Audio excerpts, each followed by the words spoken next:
Welcome to Philippine Canadian Empire's Daily News Roundup, brought to you by CanadianEmpire.net, your only Filipino-Canadian daily news portal. I'm Rowan Echo, and here are stories making headlines today.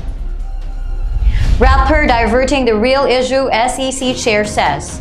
Securities and Exchange Commission Chair Teresita Herbosa speaks against claims of Rappler that the agency's decision to revoke its license was influenced by politics, saying it's the multimedia news outlet's move to avert the public from knowing the real glitch.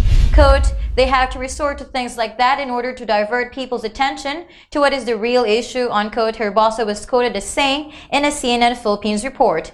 SEC revoked Rappler's business registration for violating an article in Constitution that restricts foreign media ownership.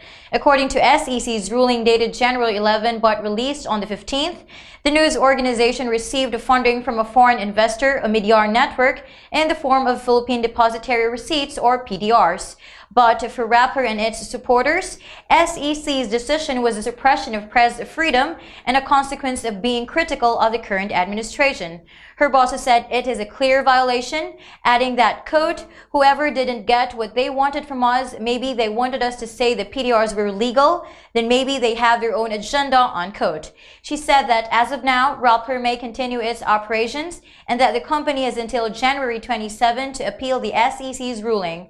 Moreover, Rappler's forced shutdown can only happen if the courts support the SEC's decision, she added. Duterte threatens to ban deployment of workers to Kuwait. President Rodrigo Duterte threatened Thursday to impose a total ban on sending workers to Kuwait because of sexual abuses that have forced some Filipino women to kill themselves. Duterte said he wanted Filipino officials to hold talks with Kuwait and tell them the abuses are unacceptable and that the Philippines may ban Filipinos from working there unless the abuses end. Quote, I do not want a quarrel with Kuwait. I respect their leaders, but they have to do something about this because many Filipinos will commit suicide, unquote, Duterte said in a speech at the launching of a Manila Bank for Filipinos abroad. Quote, we have lost about 4 Filipino women in the last few months. It's always in Kuwait, unquote, Duterte said, without providing details. Discussing the problem with Philippine Foreign Secretary Alan Peter Cayetano recently, Duterte said, quote, my advice is we talk to them, state the truth, and just tell them that it's not acceptable anymore. Either we impose a total ban or we can have this corrected, unquote. BAM says pass anti-dynasty law first before Cha-Cha. Senator Bam Aquino proposed that an anti-dynasty law should be enacted ahead efforts to amend the 1987 Constitution as the country plans to shift to a federal form of government. In a statement, Aquino said the passing of an anti-dynasty law is a confidence-building measure in the process, insisting that without the trust in the process and the people behind it, no charter change will be accepted by the public. Quote, intensified political dynasties, even warlordism in some areas might be a drawback of a federal form of government, unquote, Aquino said, noting that an anti-dynasty law would enhance the public's trust in the federal shift.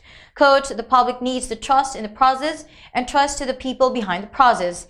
How do we make sure that this is for the people and not for the politician, unquote, the senator said during the Senate hearing on the proposals to amend the existing Constitution.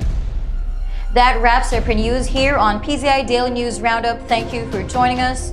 For more news stories, visit our website at www.canadianempire.net.